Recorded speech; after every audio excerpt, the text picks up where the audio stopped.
Welcome you all to the second installment of our Chattahoochee Tech Financial Literacy Month Financial Literacy Seminars.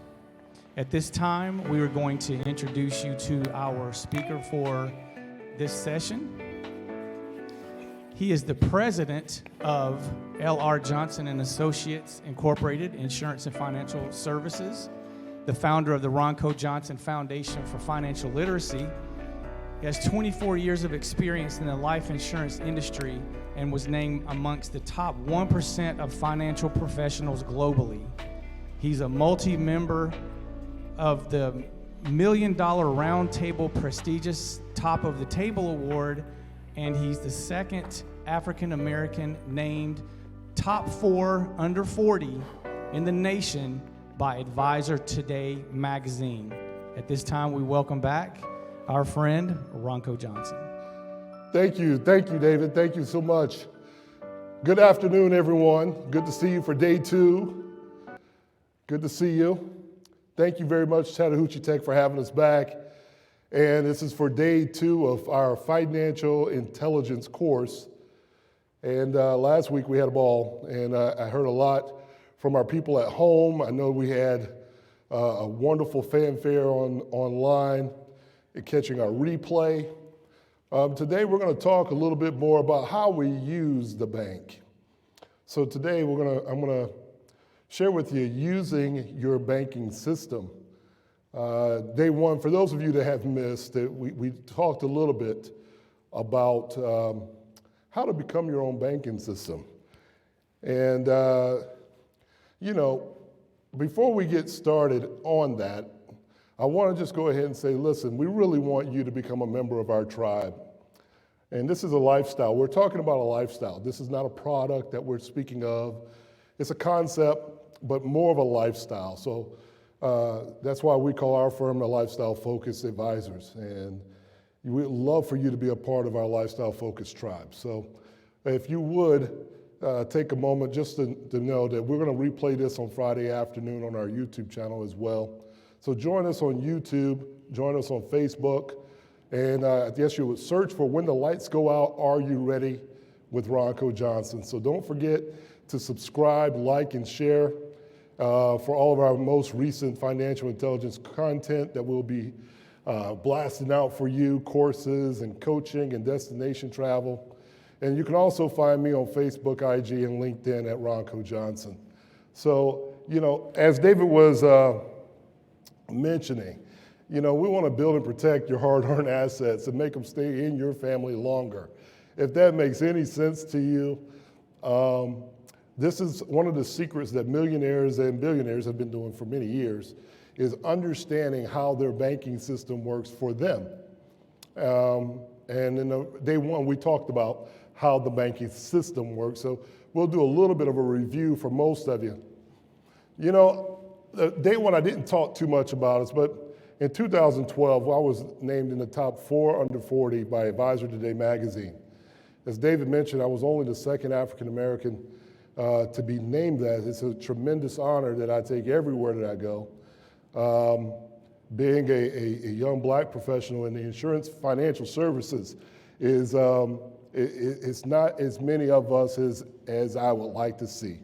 However, getting content from the best in the world is one of those things that I would say that gives us a little bit of a cutting edge and makes us different. This concept is one of those concepts. There's of many that we use in our firm.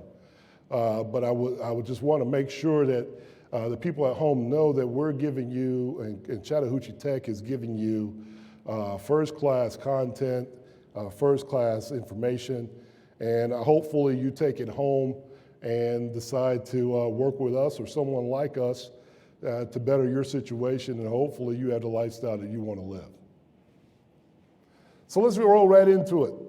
What is leverage? Anyone? I see I got some of our same folks. I recognize some people today. I see some new ones. What is leverage? We're going to talk about leverage in just a moment. And before I get into what leverage is, we're going to talk about it from the way we're discussing the infinite banking strategy, or IBC is what we call it. It's a change in your strategy. And for those of you that missed day one, again, catch the replay on YouTube. I think it would be helpful to watch both of these programs back to back. But just to catch you up, is the purpose of what we're talking about here is so that you finance everything that you purchase. Every single thing that you purchase. Most of you probably are asking, well, how would I finance everything that you purchase? Well, you got to think about something. You give up the interest that you could earn otherwise by using your cash. You give up the interest that you could have earned by using your cash. And we talked about that last week, and we wanted to have a discussion about what bankers know. One of the things that bankers have that most people don't is controls. The bankers own everything. The banker has control of all the products, has control of all the money. The owners have access to capital. When you go to an ATM, you have access to capital, but the owners profit from the access of your capital. And that's the question. Some may argue that 1% interest rate is the same would be for you profiting from the situation. Some would argue that that's not enough, so we wouldn't call that a profit. But the question is, whose bank would you rather bank with? Your bank or their bank, if you had an option? So I'm just going to review just real quick over the banking process and how it works so that we're catching up a little bit and get the dust off of our week away from one another, if that's okay with you. Is that all right? So in the banking process, it works like this. Hypothetically, we're going to be still in a good mood. We're going to give the banks 4%. We know that they're giving you less than that today. But hypothetically, if you were to have $100,000, in this illustration, you see that the money goes into the banking system. The question came last week that we didn't get to go into too far was, what happens to the money once it goes into the bank? What happens to the money once it goes into the bank? Well, a number of things happen. The bank then takes your $100,000 and it loans it out for real estate projects, auto loans, commercial real estate, construction programs, equipment loans, lines of credit. And you can see there on the left-hand side of your screen that they're making 8% on one thing, 5%, 9%, 8%, 8%, 6%. All in total, it's about 44% made by the bank. Well, you subtract out the 4% that they give you, so there's about a net 40. Multiply that times 4 times 1,000%, that equals 40. So it's safe to say that the banks are earning upward of 1,000% on your $100,000 deposit. How does that make you feel? How does that make you feel? Anyone? Kind of left out, right? I would say probably a little left out. Well, how can we even the score? Well, we talked about what happens when you compound a penny. The power of compounded interest is important. It's very important, especially when you're talking about the longevity of money. Here you'll see from day 1 to day 15, we talked about day 15 being at $163.84. And the question is, when do you interrupt compounding? If you were to interrupt this compounding one day, you have to start back over again from day 1. Well, you can see the difference between day 15 and day 30. If you had interrupted it at day 15 and it just wasn't enough for you, you walk away with about $163.84. Had you just simply continued to compound it at 30 days, all the way out to 30 days, that one penny compounding daily for 30 days is worth $5.3 million. So let me ask you, when would you stop interrupting that compounding? I probably wouldn't want to stop interrupting that compounding. Would you agree? I probably wouldn't. So what if What if we could have a product or a placement or a platform that could use your capital without interrupting your compounding effect forever? Would you want something like that?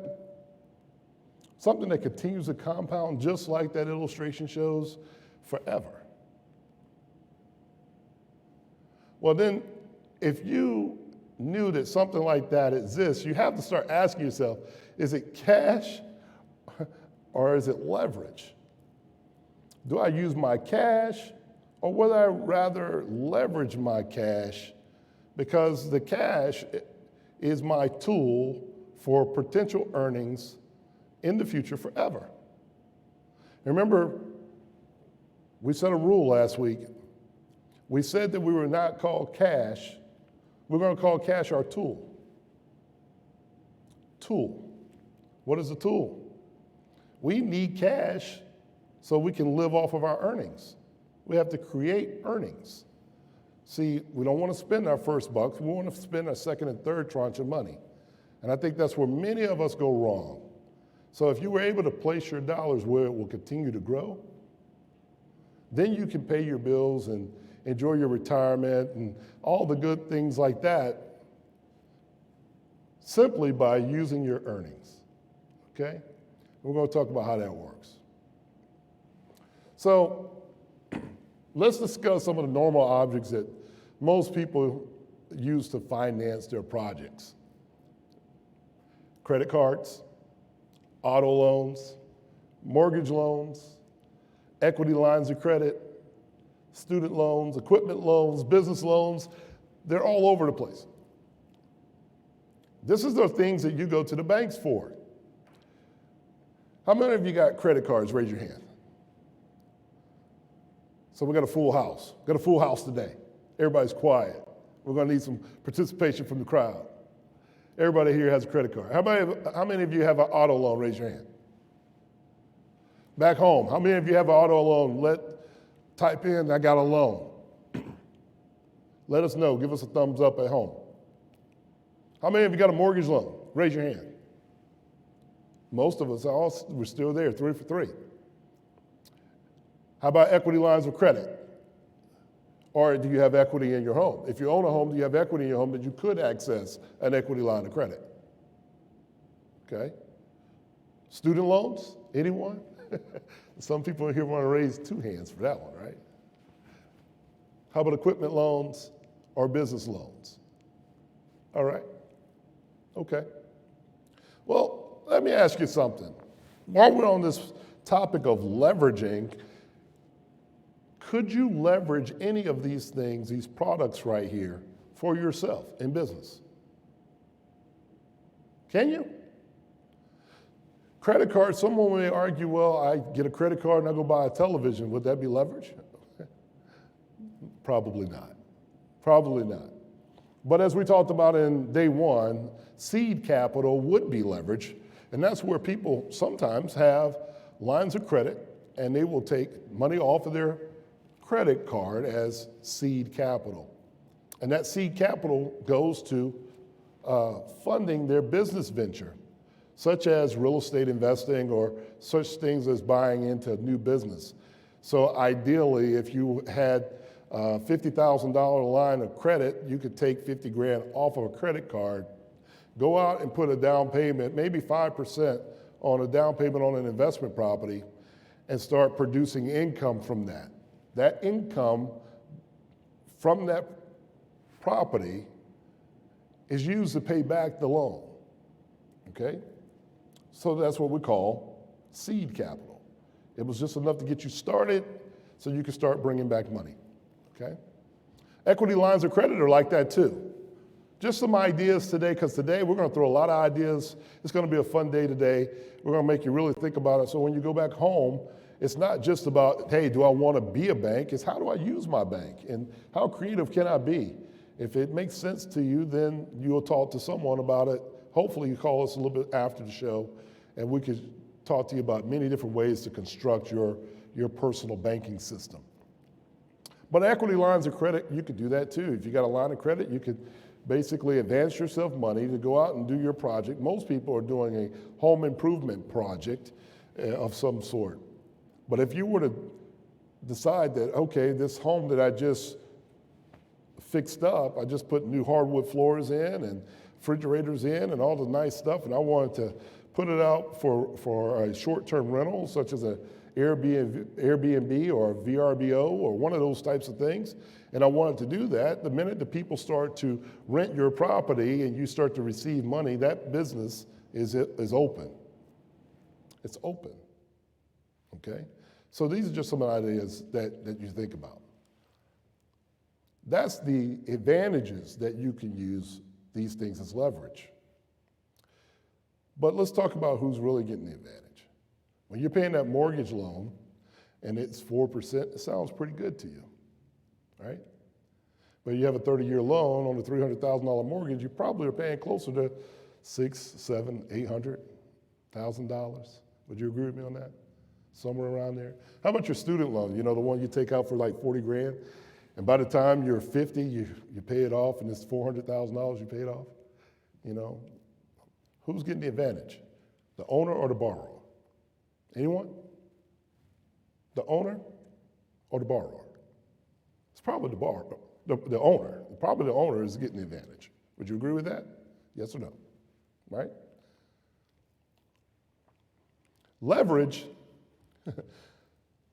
Robert Kiyosaki, a famous author and the inventor of Rich Dad, Poor Dad, simply calls leverage as simply the means of having the ability to do more with less.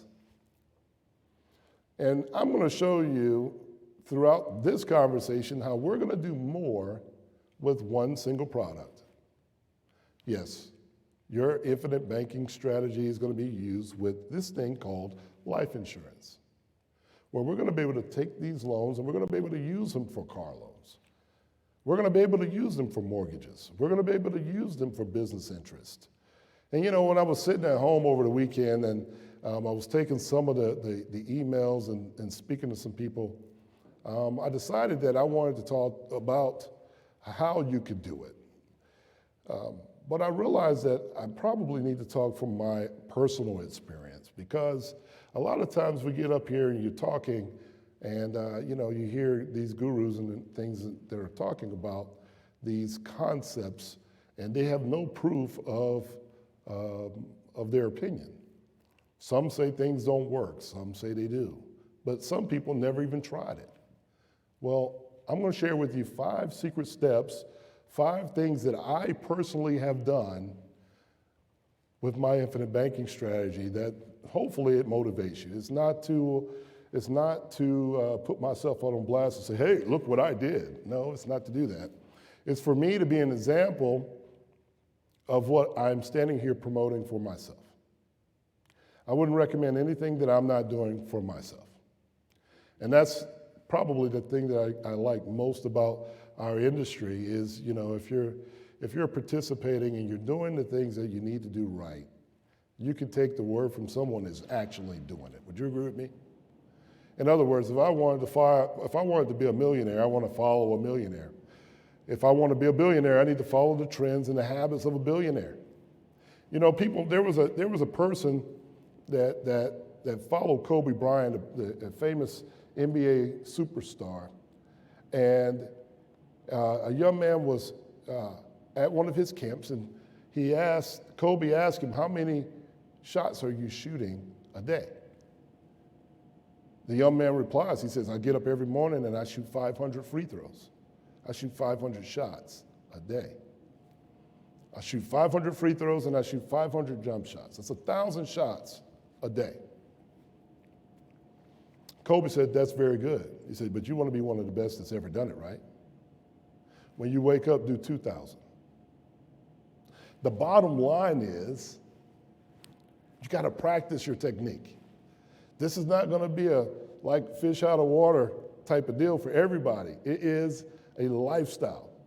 But if your lifestyle is now about competing at a different level, you will understand time after time and again, the usage of this thing called life insurance becomes really easy.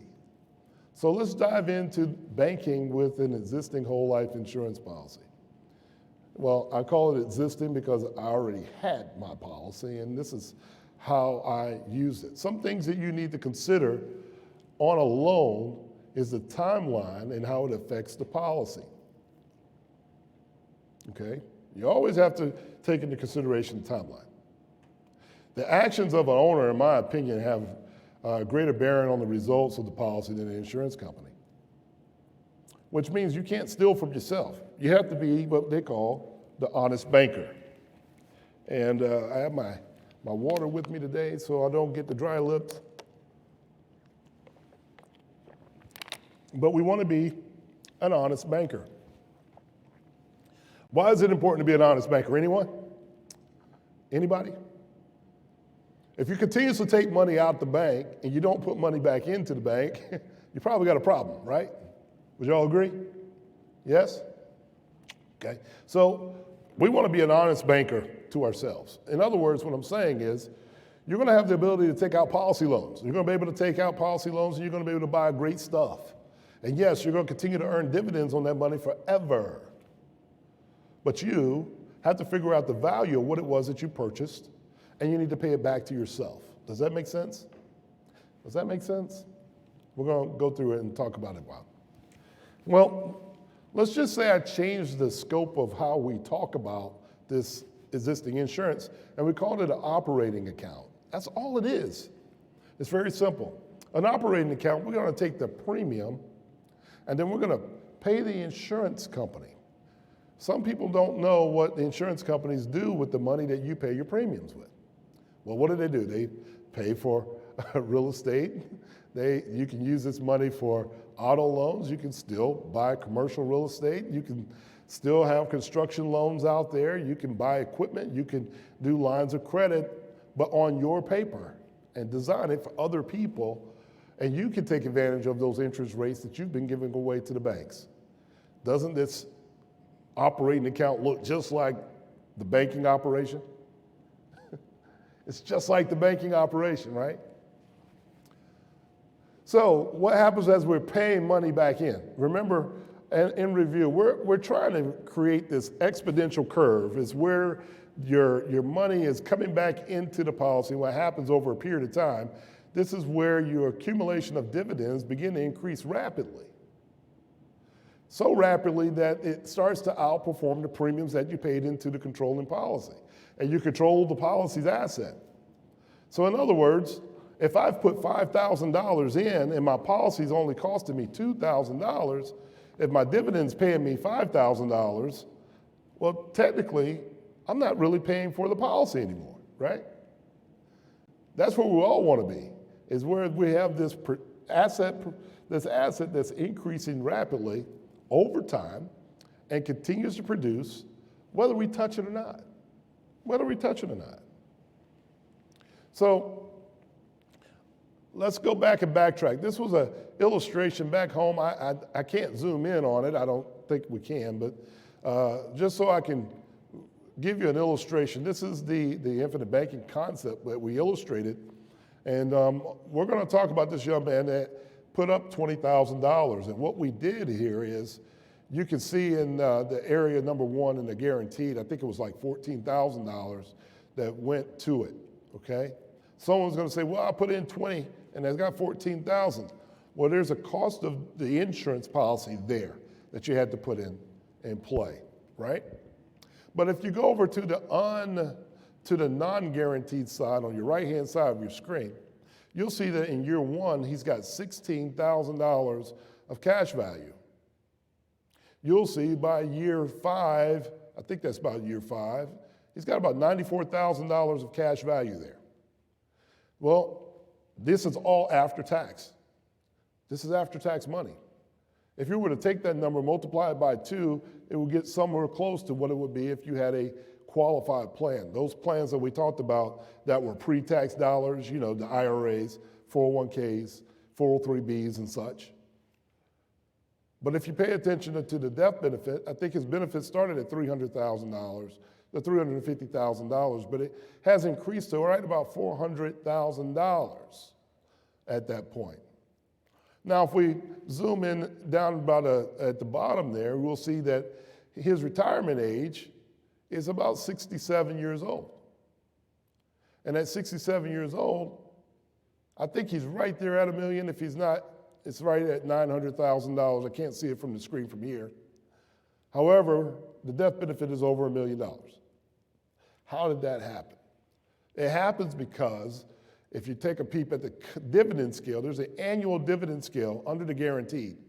It continues to grow. And that is that line that we're speaking of. It's going to grow based on the contributions to the policy over time, okay? The contributions could have been your mortgage payment, your light, gas, water bill, your car payment, your student loan. If we were to able to consolidate all of those payments, you have a lot of money that you have been spending all the time. Would you agree with me on that? We talked about how much money goes into your bank that you bank with every single day. 100% of your checks go into the bank, right? You get your paycheck on Friday, it's direct deposit into the bank. 100% of it. Is that your bank? No, that's not your bank.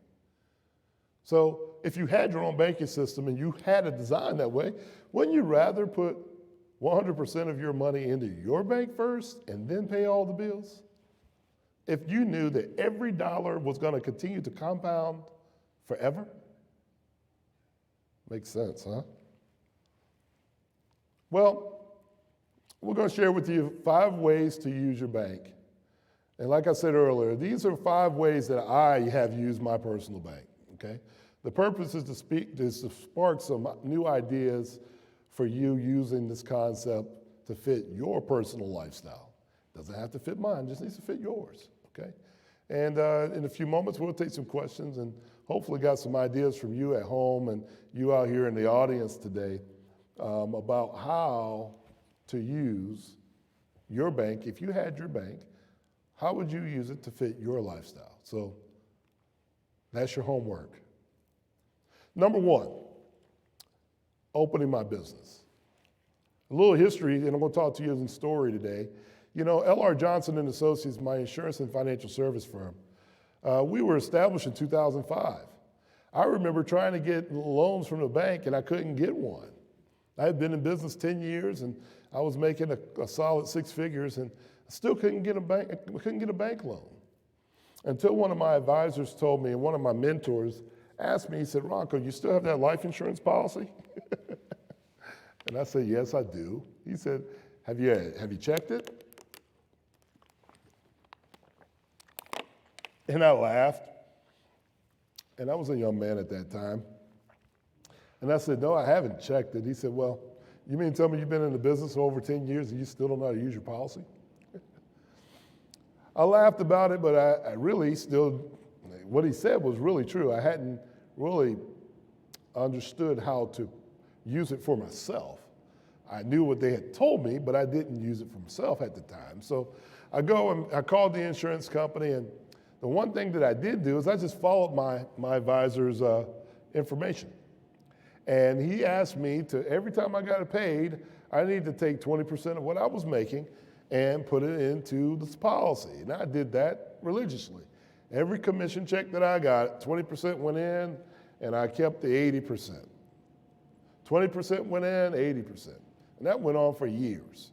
Well, I was able to finance my business when I became independent by taking a policy loan of $50,000 out of my whole life insurance policy, a dividend participating whole life insurance policy, and opened the doors. And we were able to pay that back in the first 4 months of being an independent agency. For me, that was the power of leverage. And it was also the power of independence. The thing about that control, still to this day, I'm still earning dividends on that $50,000, the original 50, as if it never left. It's continuing to compound, just like the pennies on the dollar that we showed you earlier. How many of you would like to have that type of control? For you young students at home, you have the ability to do this at a very, very inexpensive rate. and take advantage of the thing you have most is time.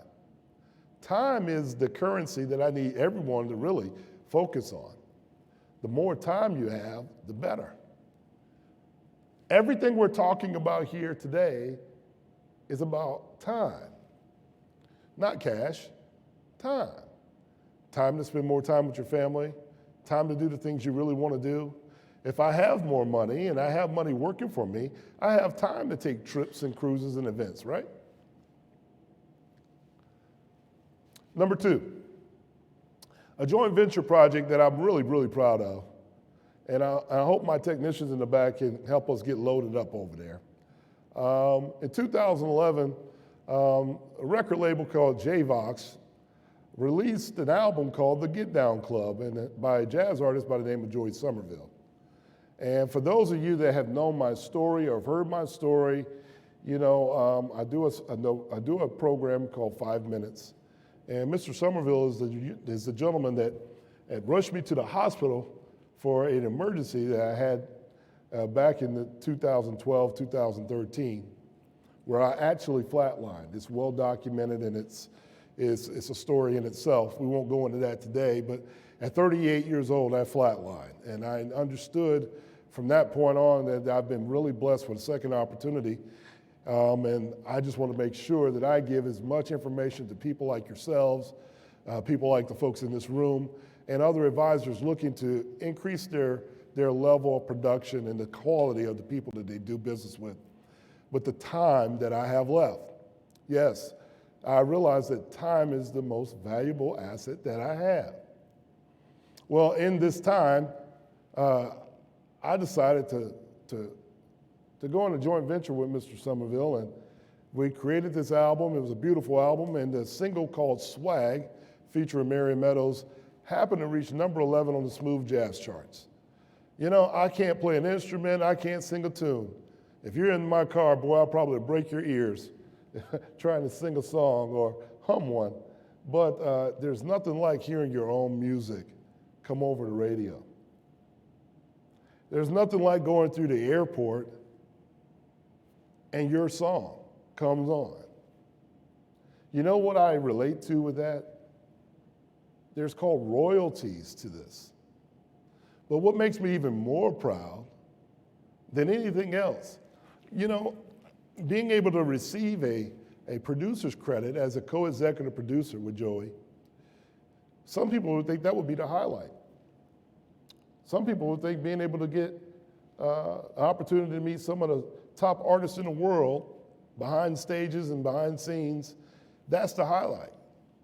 No, the highlight for me was that we financed that portion with cash value from life insurance. Yes, we were able to write our own deal. Ink out what we wanted, put the money up for the project, and it's still spinning today. Isn't that the same as what insurance does with our money? They're continuing to pay us all the time. So when you want to invest your money or you want to position your dollars, doesn't it make sense to take money from my policy? Or you remember, the money that we put in continues to stay in the policy. The money that we take out in the form of a policy loan, it's coming from the insurance company's reserves, not your money. Therefore, I'm financing and leveraging the insurance company's money against my death benefit.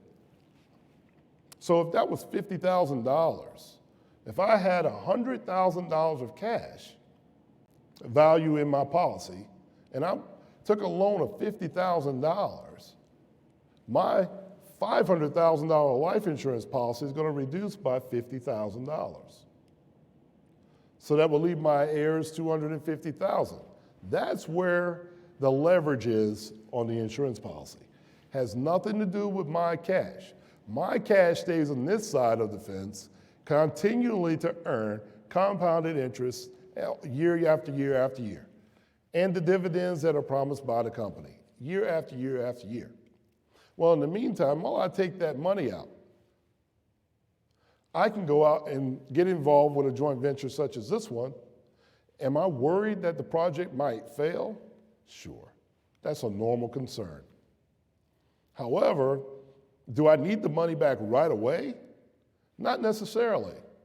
It's that control that I'm saying that it gives me, that I don't have to worry about those dollars because I pulled it from this dividend participating whole life insurance policy that's got guarantees, that's always paying that amount of money. That $50,000 I don't have to worry about. All I have to do now is worry about if this project produces its own revenue. Now, once this product starts to produce its own revenue, what do we do with the money? Anybody?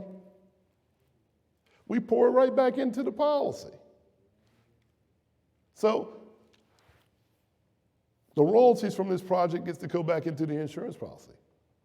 So do I like listening to my music? Absolutely, absolutely. And a portion of the album, even better than that, a portion of that album, as it plays today, a portion of the proceeds of that album go to support our foundation and financial literacy as a whole. It allows us to do exactly what we're doing right now. So, if you do see it, hey, go out and promote it.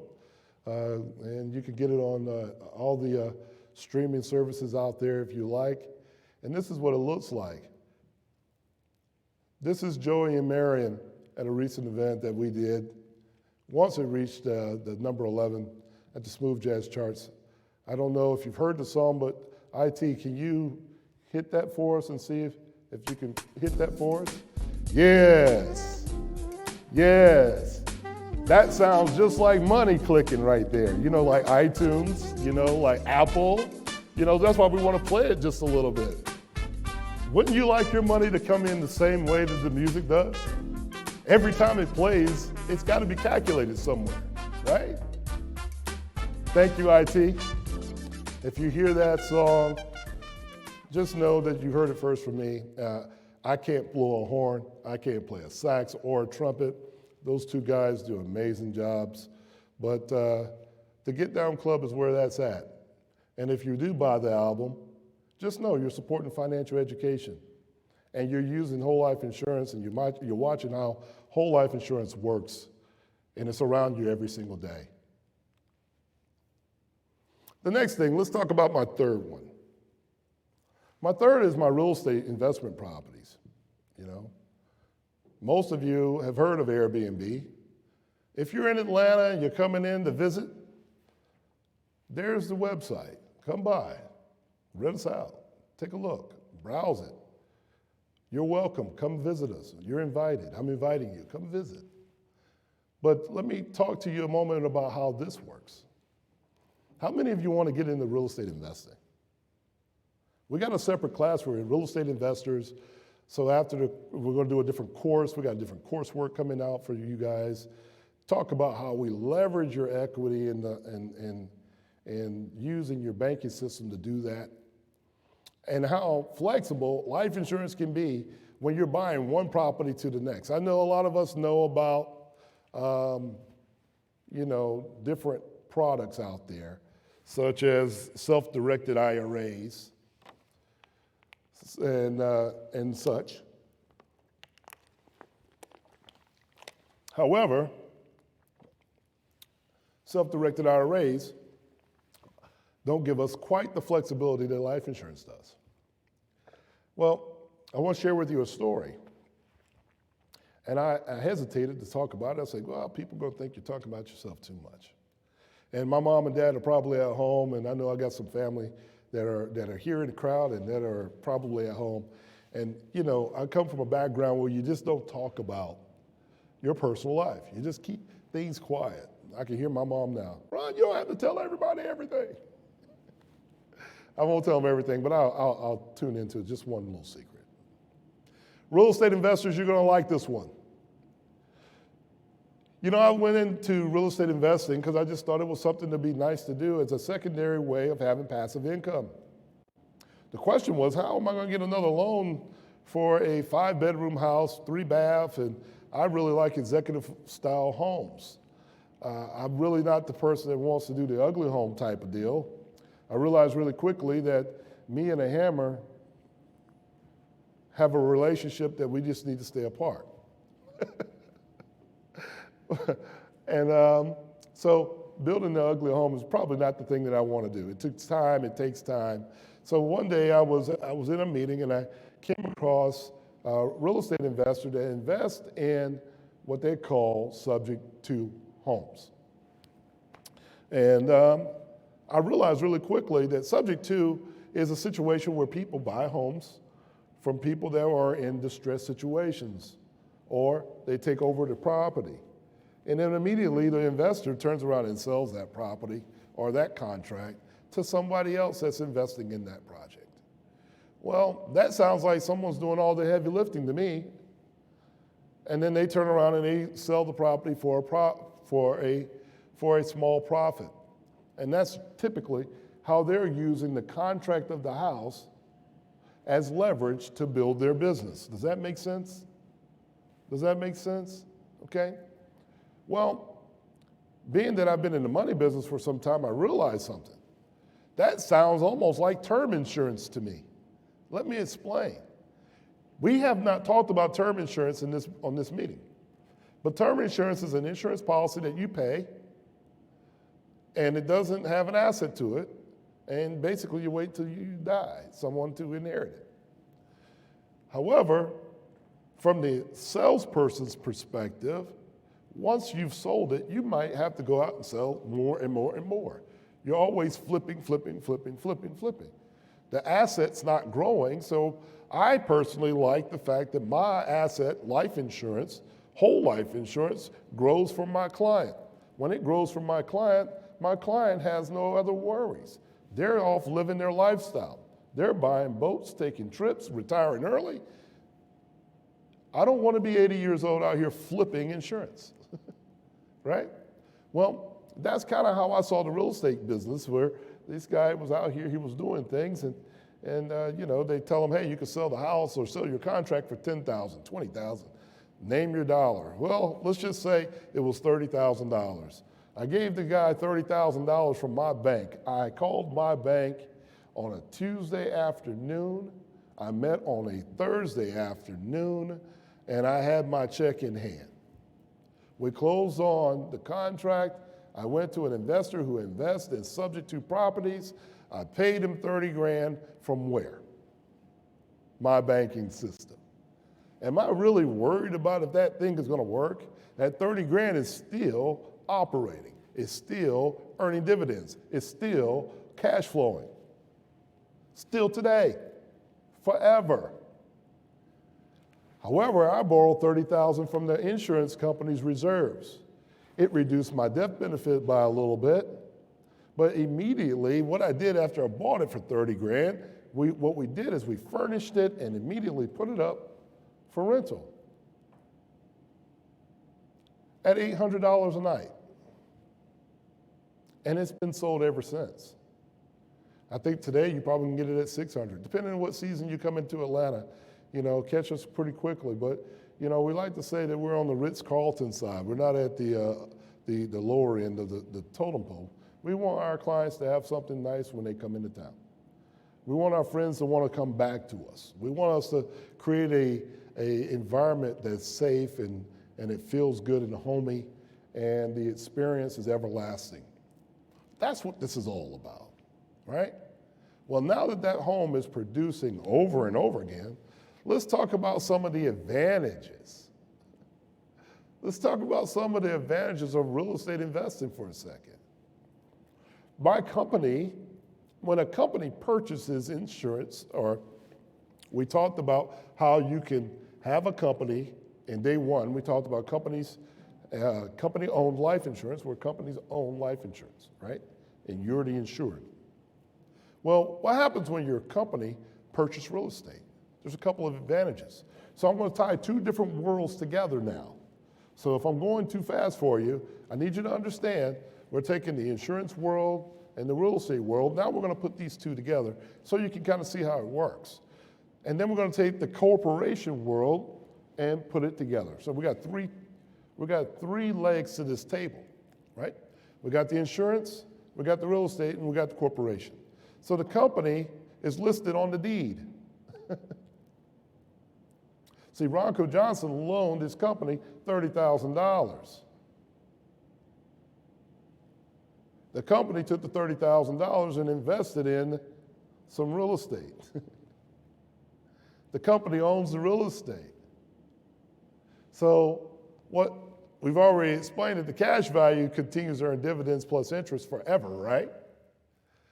Let's talk about what the corporation does.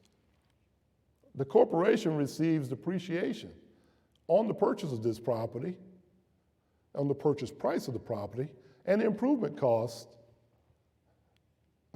for my tax reasons. I get to file that every year. Depreciation is about 3.36, I do believe it is, 3.63% each year for 27.5 years. So hypothetically, if this was a $300,000 property, let me give you an example. On a mortgage of $300,000, the company receives approximately $10,890 per year for 27.5 years. That's in depreciation annually. If you do the math on that, $10,890 times 27.5 years, that's $299,000. Well, the mortgage was only $300,000. In many cases, your depreciation can either almost pay off your house. This isn't including your rental. This isn't including the appreciation of the houses today. Man, the guy that sold me the house for $30,000, if he knew what I knew, he'd be kicking himself right now. If he's watching, don't take it personal, but it's all about our knowledge and what we know, right? If you can have this type of plan, guess what? The house is paying for itself. Isn't that just like the insurance company continuing to pay dividends and interest? At least for 27.5 years, the government's going to take care of my depreciation as long as that home is in service, right? Why would I want to own it? I wouldn't want to own it when I can get that type of depreciation. I know I got my resident CPA or accountant in the house, so hopefully I'm okay with what I'm stating, right? Here's number 4, my fourth purchase. Fourth purchase was my auto loan. You know, I had a vehicle, and people that know me know that I have many vehicles, but I like to drive old cars. I do. I like old cars. And I probably have several of different types, and you know, every once in a while you go out there and turn a wrench, you know.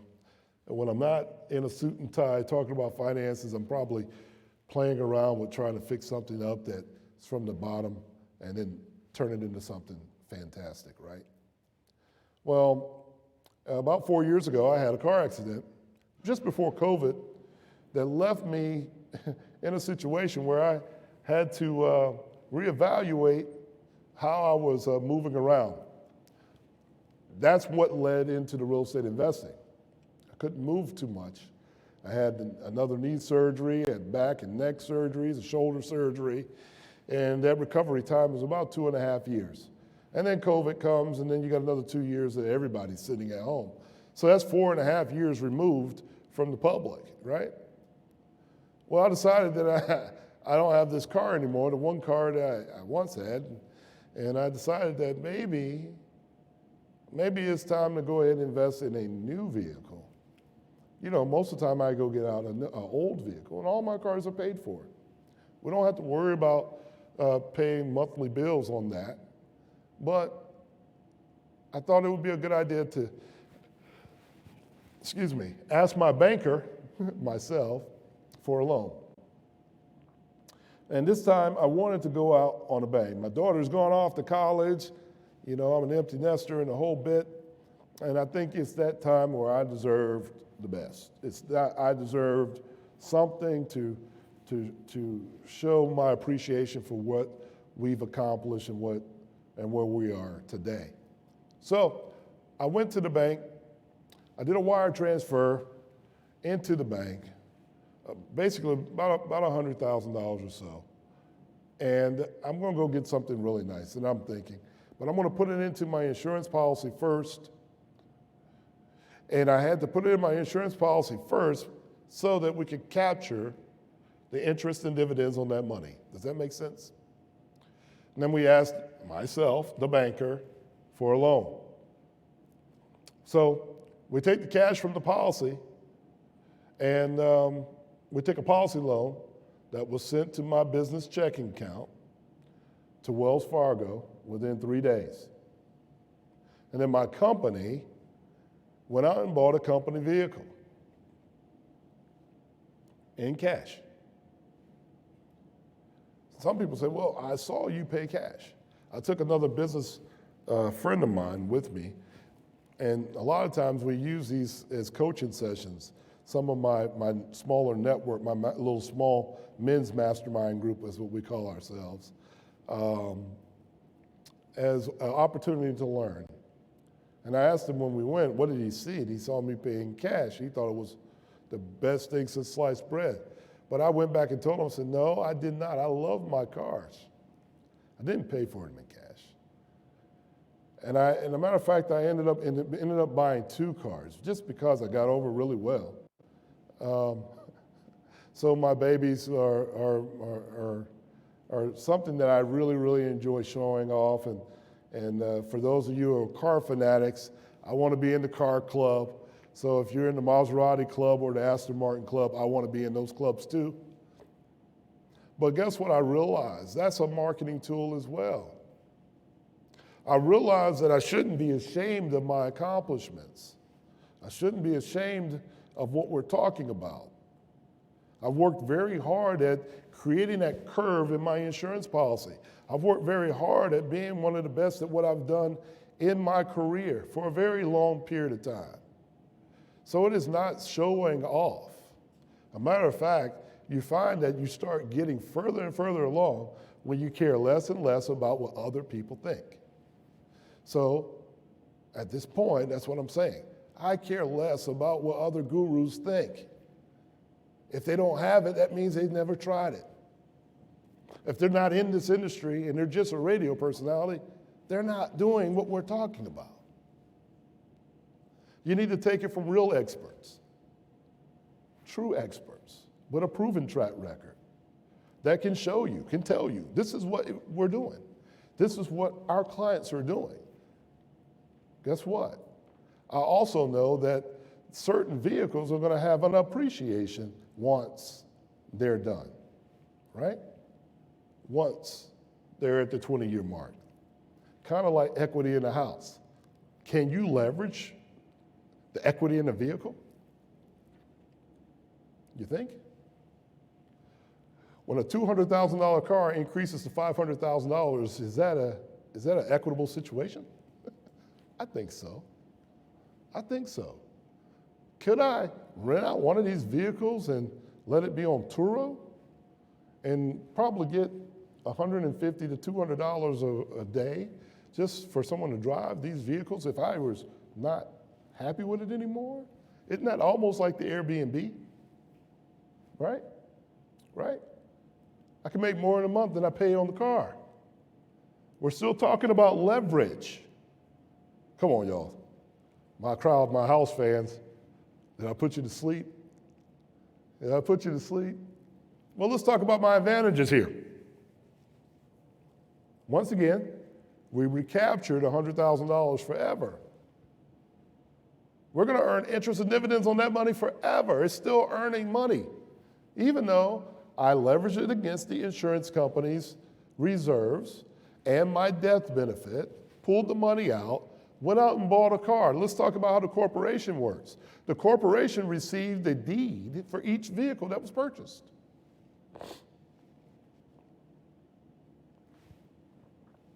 That means they're not going to tow my stuff in the middle of my meeting. That means I don't have to sit in someone's living room trying to force feed a sale of insurance to anybody.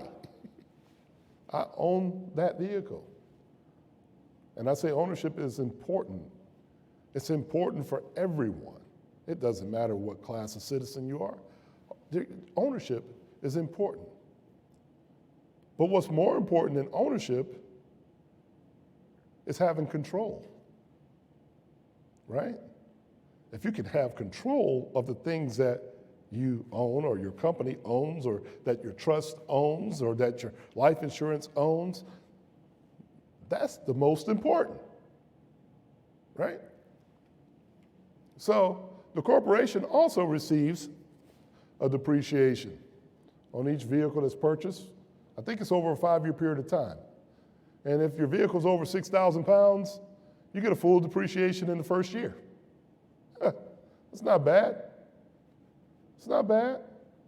So full depreciation on the first year on a SUV, on a wonderful, nice Maserati. We can do that. So if you own vehicles for your business, you get the depreciation value for those cars and trucks and use that depreciation amount as a tax deduction. The tax rules determine how much you can depreciate your particular vehicle. But after a few years of ownership, it's likely that you have written off all or most of the car's cost. I did not write that. That came from our tax professionals. See, what I'm talking about now is understanding the tax rule, understanding your corporation, understanding your banking situation, all in one shot. A lot of people ask these questions like, which policy, Mr. Johnson, is the best? Is it whole life? Is it term life? Should I buy mutual funds or should I buy stocks? It's not one or the other.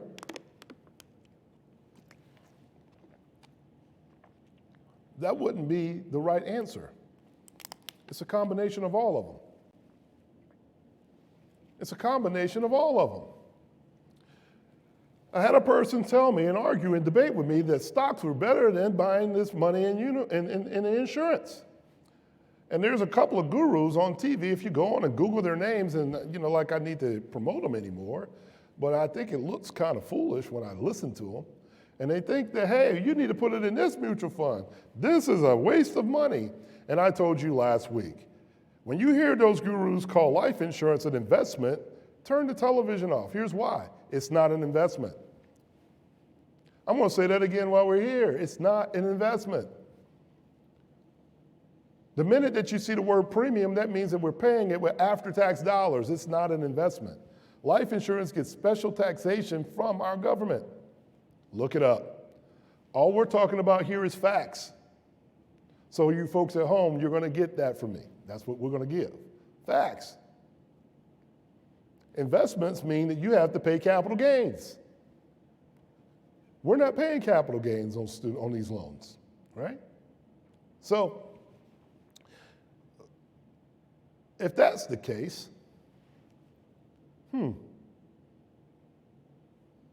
why are they trying to confuse you on television? Doesn't make a lot of sense. And I think I've shown you 4 other reasons how what they said doesn't make sense. And I'm living proof of everything that they said can't happen, happening. Number 5, how many of you like to travel? I like traveling. Domestic travel, international travel.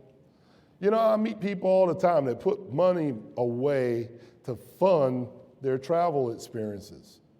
I met a lady just yesterday telling me that they needed to put away $10,000 so that they can go on a European tour. And I asked her, I said, so the $10,000, where does that money come from? She said, my checking account. I said, wouldn't you like to earn dividends and interest forever on that $10,000 before you spent it on a trip? She said, that sounds really good if I could do it, but I said, no, you can do it. Can y'all tell me how to do that now? We'll give you 4 scenarios. What am I going to do? I'm going to take my $10,000. I'm going to send it over to my insurance policy, my bank, right? I'm going to borrow that $10,000 right back out. And then I'm going to buy me a ticket. If it's to Europe, if it's to France, if it's to Africa, if it's to Cancun. Can I do that every single pay period? Yes, I can. That's the beauty of having control, folks. The banker controls everything. If I go back and talk about it from the very beginning, I get really excited thinking about how much control over my life I actually have, how much control over my assets I actually have, how much control over my legacy I actually have. And I don't need your permission. All the way from my lifestyle to my business, to the way I think, to the way I want to vote, to anything else I want to do in my life, I have control. Don't you deserve that type of freedom? Don't you deserve that type of control? It almost sounds scary that we have so much control because we are the ones that are unpredictable. We are the ones that have to hold ourselves accountable. We are the ones that have to be a good banker, right? But you're not going to cheat yourself. You're already cheating yourself if you don't know this exists. If you think this is something that is a fairy tale, you deserve to investigate even more. You deserve the opportunity to retire. You deserve your kids having better and having more knowledge than you. You deserve. You've worked hard for it, okay? Well, I like traveling. I want to capitalize on the interest earned forever, on all the contributions. So we're going to take that policy loan, let it earn its dividend, and we're going to purchase a trip. And guess what else I learned? You know, if you have a business and you have a corporation, you know, you go off and you're in, say, France, Italy, or maybe Costa Rica, you know, you sit there and we're going to have a business meeting. Would you like to meet me in Costa Rica to talk about your financial planning? Would you like to go ahead and book for our destination financial education workshop in the Caribbean? Would you like for us to talk about your tax and real estate business to your investors in the Caribbean? Would you be my guest? I'd like to hear you. Would you like, as an insurance professional, to bring your clients to my guest house in the Bermuda? And let's talk about how we can build banking solutions for your clients?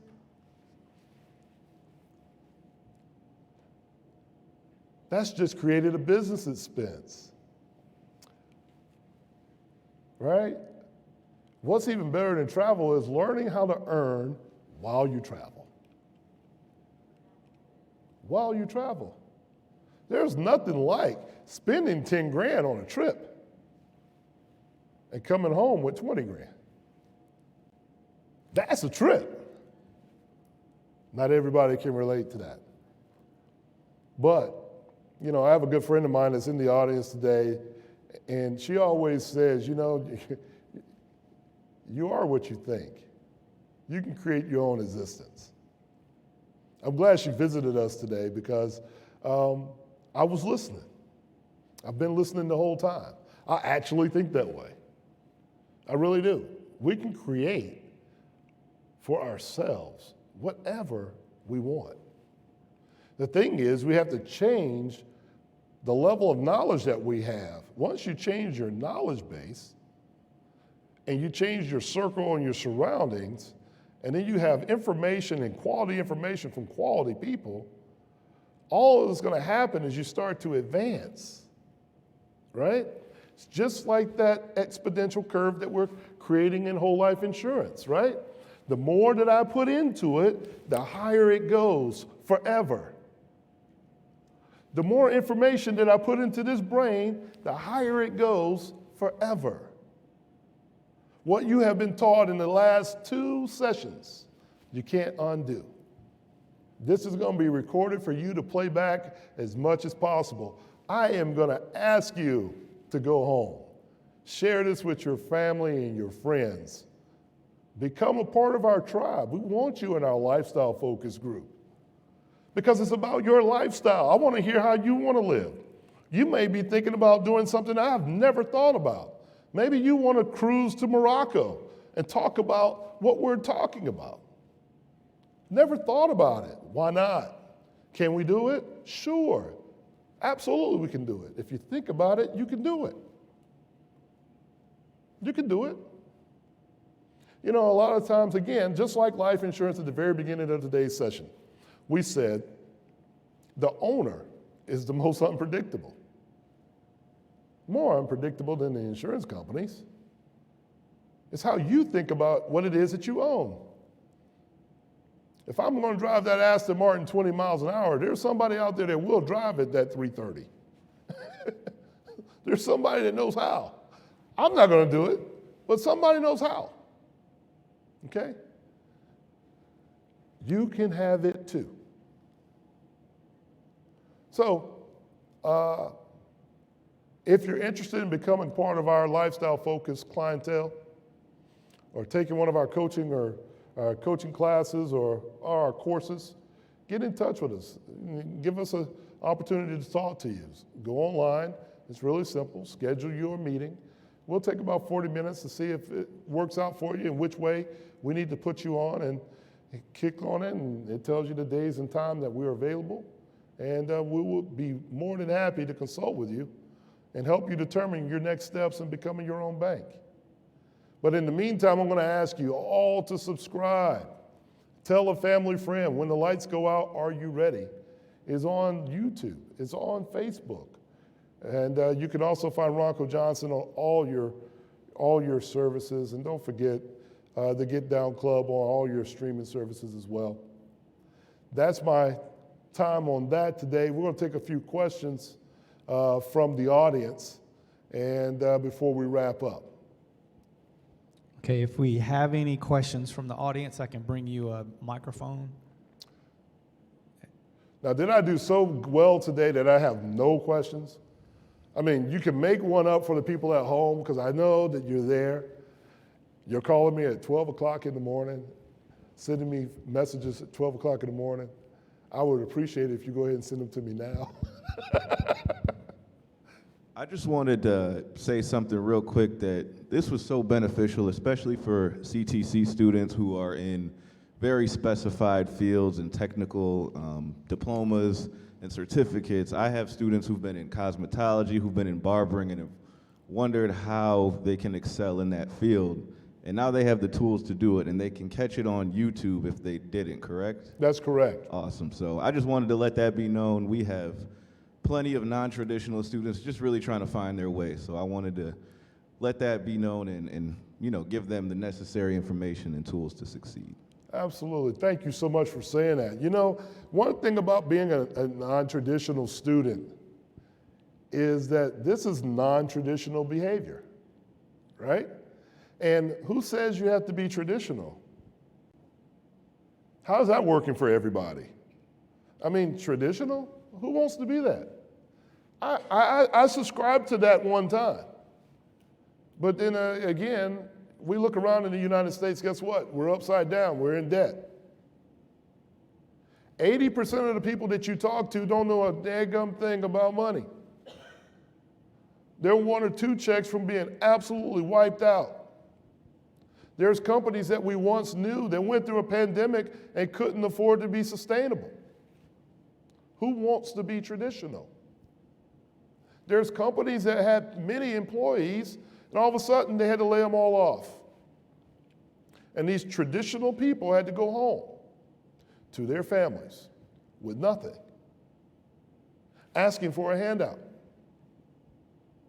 But it's the non-traditional minded person that finds things like Uber, that find things like YouTube, that find things like Facebook, that turn a camcorder into an asset, that turns water into an asset and sells it for $1, that takes their garage that's empty and rents it out for $30 a day.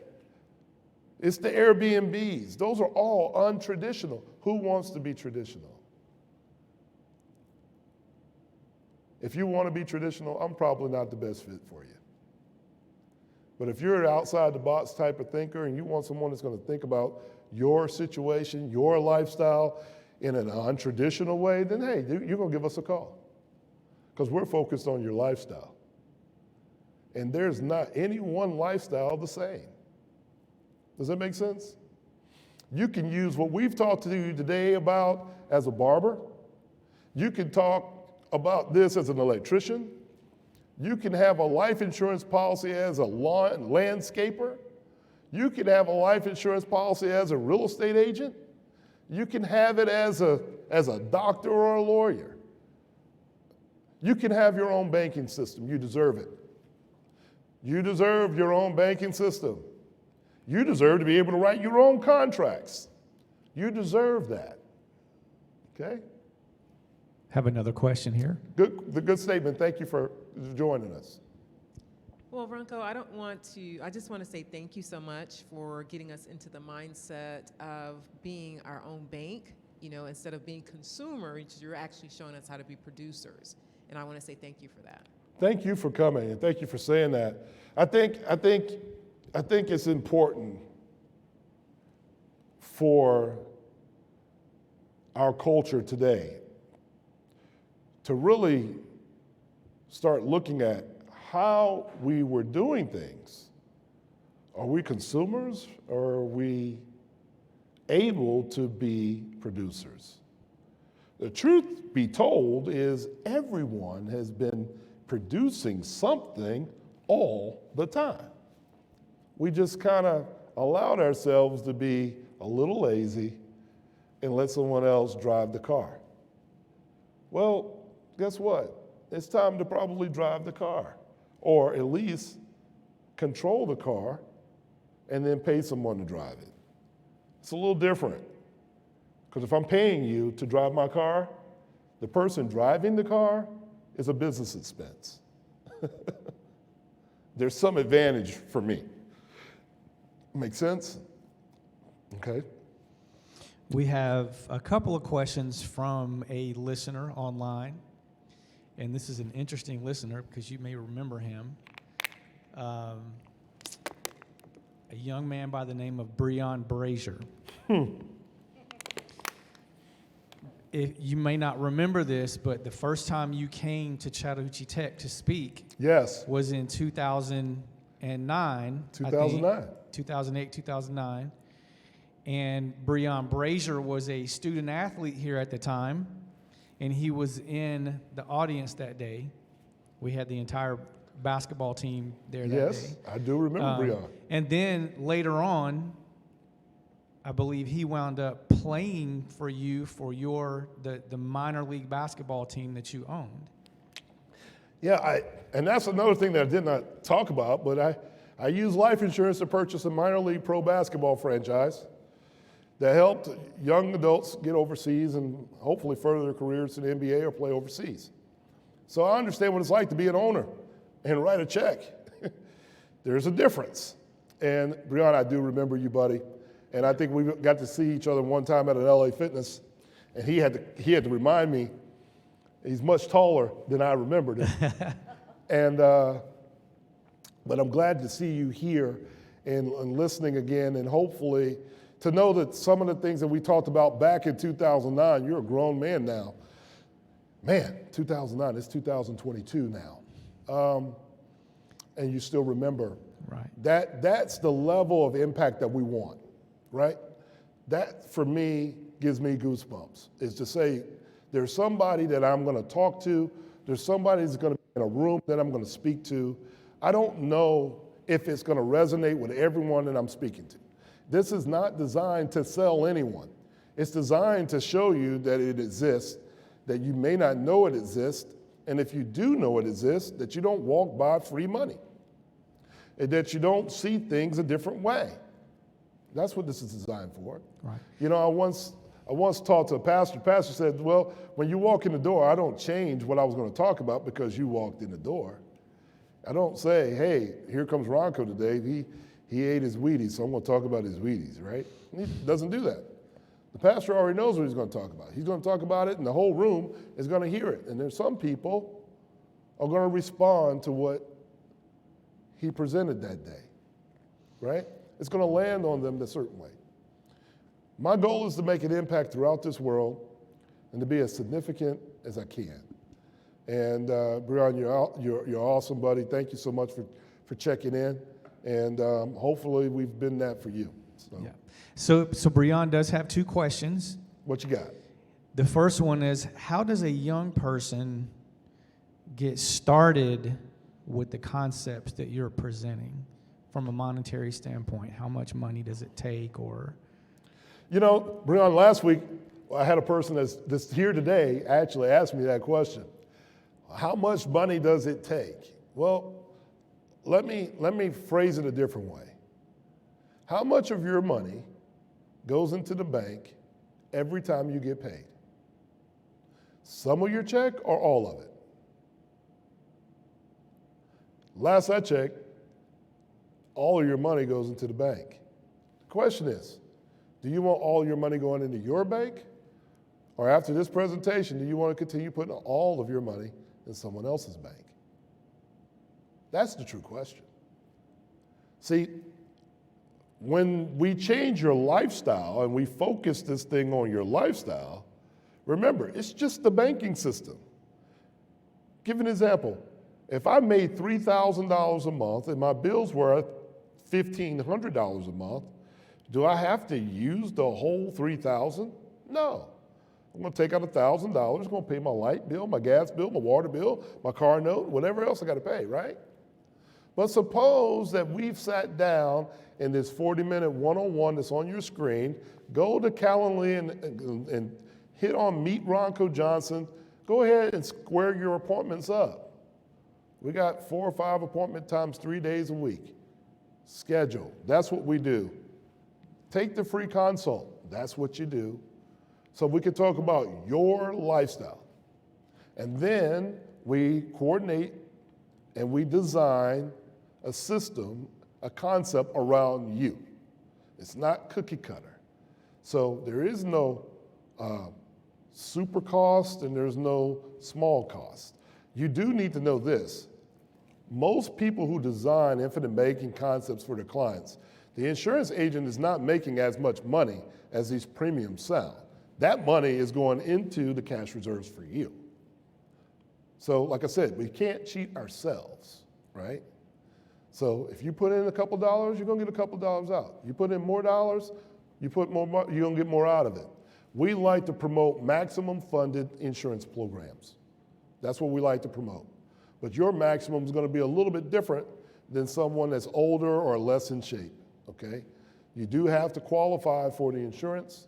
You do have to take, answer a couple medical questions and be able to pass the medical exam and based on your age and your health in many cases, okay?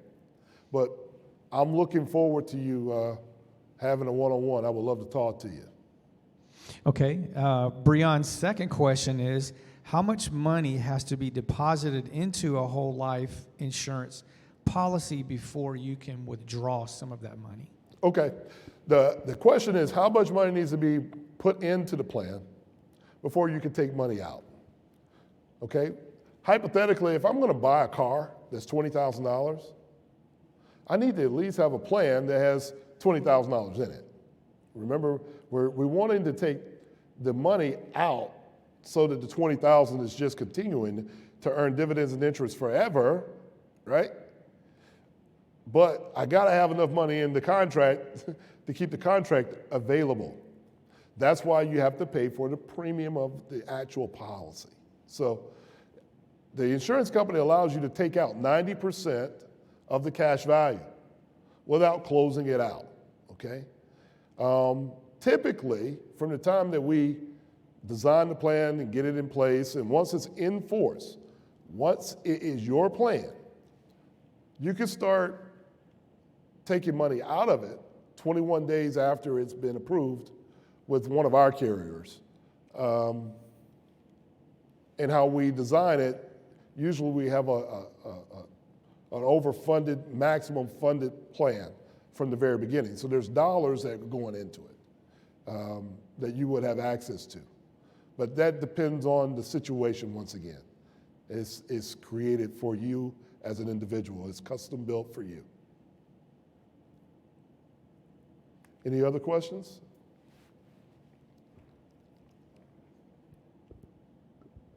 So on the back end, when your investment, who chooses the investment so that policy is energized to produce the results?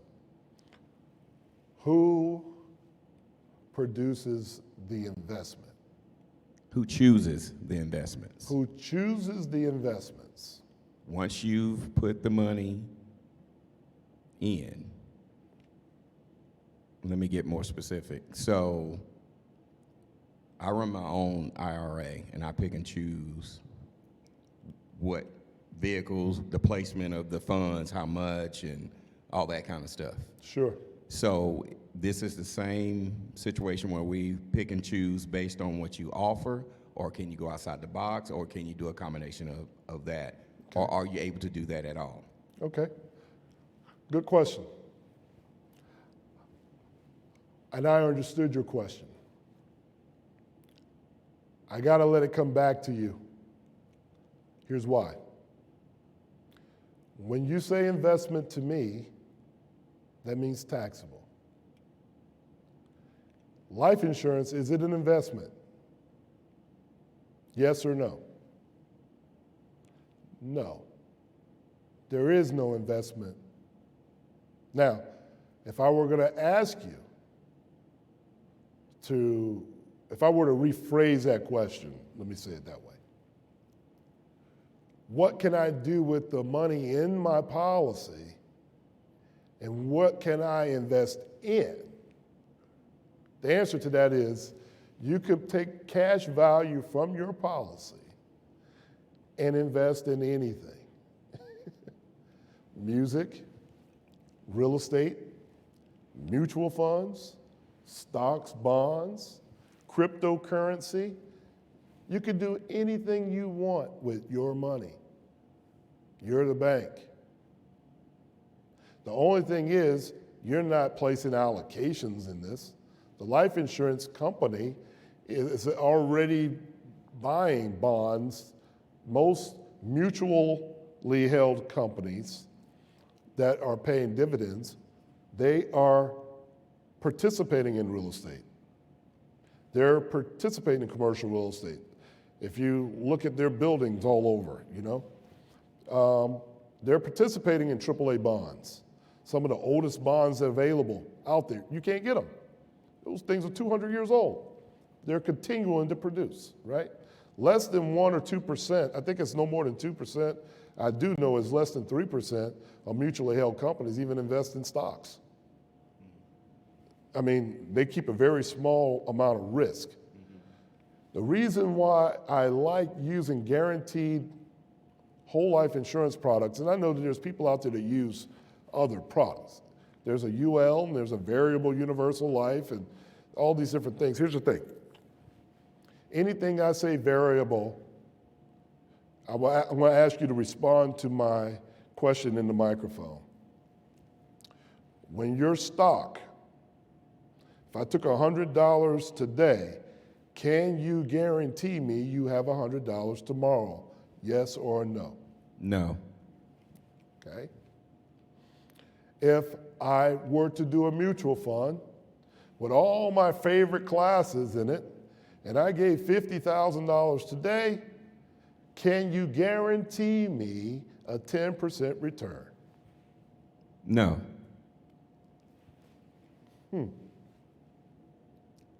But if I have my own banking system using a guaranteed whole life policy, we know exactly where we're going, yes or no? Yes. That's why I use permanent insurance. I don't want the guesswork. There are some gurus out here that will tell you that they got other products and services that you can use. That's not our preference. And the reason for that is they can illustrate to you a 10% return, 20% return, even an 8% return. And the potential is actually there. But can you guarantee it? Yes or no? No. Call me Mr. G. I like the guarantees. And I'd rather that be something that you decide to do, right? I can't guarantee that someone's going to rent my Airbnb. I can't guarantee that that album's going to go number 11 on the smooth jazz charts. I can't guarantee that my company is going to be in existence 25 years from today. Those are the risks that I take, but I control that risk. But in the meantime, the money that came in over these 25 years is forever earning dividends and interest. It's that simple. And when you have that kind of control, you can start moving in a different way. That's why I like the song called Swag. It does give you a little bit of a swag, you know? And you don't have to apologize for having it. You'll be able to do everything and then some with that power and that knowledge in the control of your plan. I can't wait for you to get started. I see your wheels turning. Smoke coming from my head. Anyone else? You mean to tell me we don't have any real estate or accounting questions? Did we meet all the compliance in the room today? Well, I need that on microphone, please. Can you pass the mic to that person? I know I at least got one question.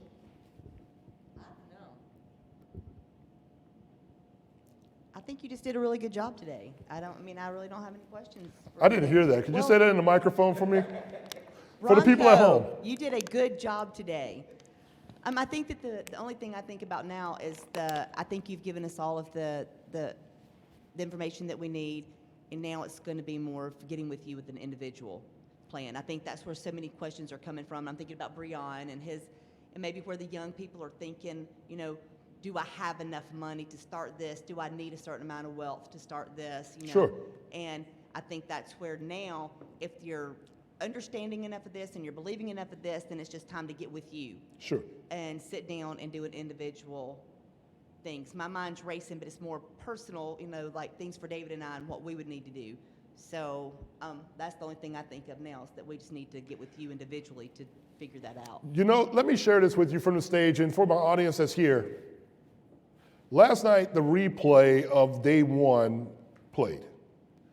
In the first 2 hours, I think it was first 2 hours, we had over 70 people that listened to it.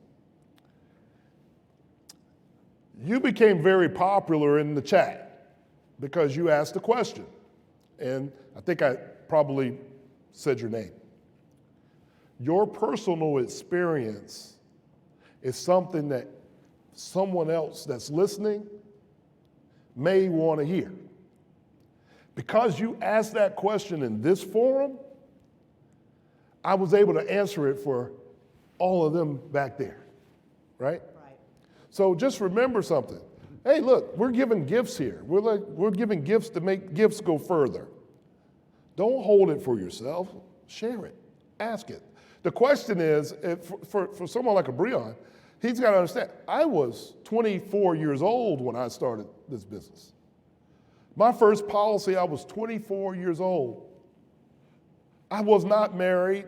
I didn't have a child. My daughter today is 18. She's 18. Her policy is matured. You know, she's a grown woman now.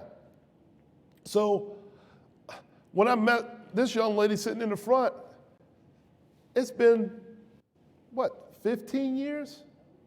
15 years. I guess time flies. The answer is get started now. If you're earning $2,000, guess what? Our rule of thumb is 10, 20, 70 rule.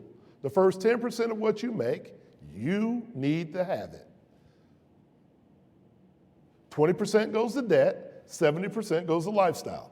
So let me just say this for everybody that might have missed it again, and let me be a little bit more clear. You can start where you are right now. You can start at your age right now. It doesn't matter if you're in your late 70s or in your early 20s. You can start right now. Your bank is your bank. Think about what I'm saying to you for a second.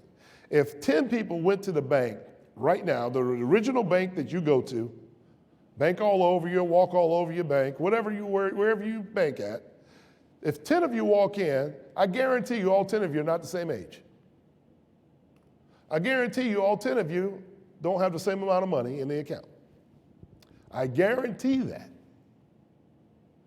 This is no different. This is your banking system, right? It's going to have what you make in it. If you make $100,000, it's going to have that. If you make $30,000, that's what's going to go through your bank. We can work with you at any level. And that's what is unique about this concept, is it's a concept for the wealthy, but the concept works for the people who are trying to build wealth. And I learned something from trying to get to the top 3 to 4%ers, right? I need to say this on this statement. Trying to work with the top 1 to 2% in the world at what they do, you know, the selection process gets really small up there. And there's things that I might not be able to control, you know, people that didn't know, maybe the religion, maybe my hair is not long enough, all these different things, right? But when I look this way, that means 98% of the population needs this information. Instead of me just trying to go to this super elite right here that may choose me, they have many options. These people don't have as many options. So what I'm going to do is I'm going to take this information from up top and I'm going to share it with people like you, students like you. Guess what? You can start where you are. Build your own story. Start now.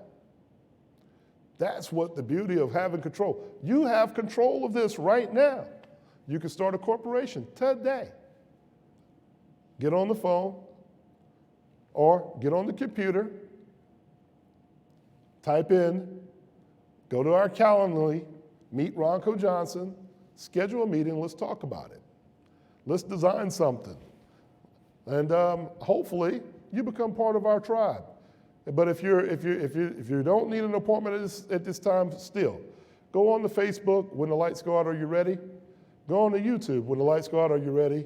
Become a part of the tribe and see the things that we're talking about. Get on our newsletter, get on our email list. We have much content out there to help you get to where you want to go. And there's enough messages that we can say, honestly, we know where you're going to go.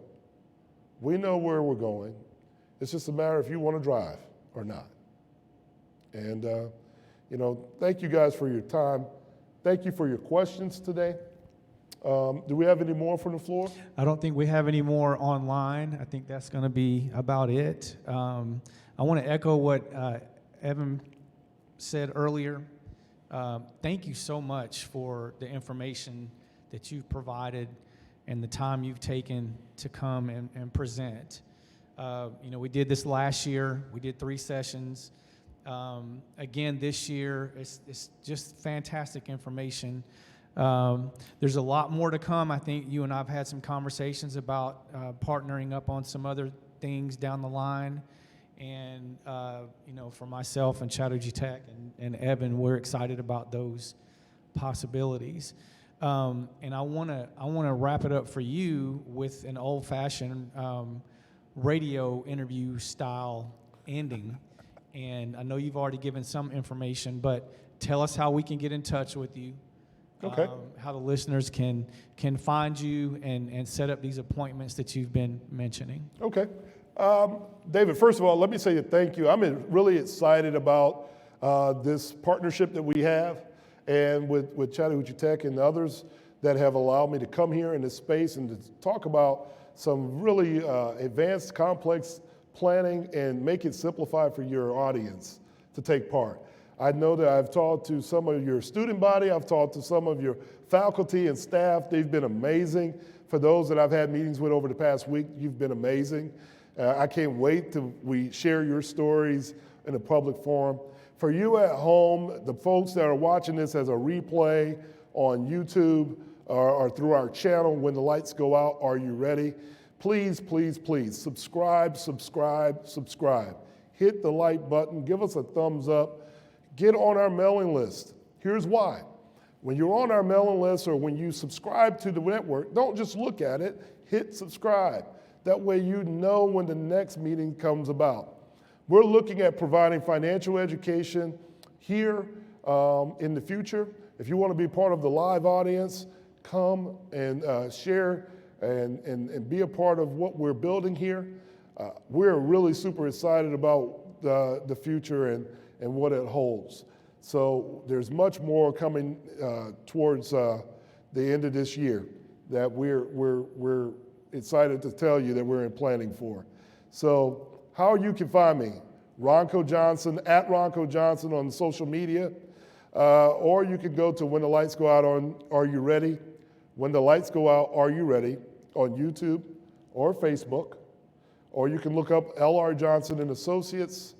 That's lrj-associates.com, and you can schedule your appointments there, or you can just simply click on what you see on the screen and calendly.com, meet Ronco Johnson. We'll get a 40-minute online conversation going, and let's talk about it. That consultation may be worth millions to you down the road, and we could talk about how you can become your own banking system. You can't outgrow it. You might as well have it. And the longer you have it, the more it matures. The more it matures, the more time you're freeing up. Remember, it's not about cash. It's about time. Save yourself time. That's the biggest currency that you have. And remember, you heard it from me. I'm your lifestyle focus advisor. My name is Ronco Johnson. Thank you very much for having me. And we look forward to seeing you next time at the top. Have a good day.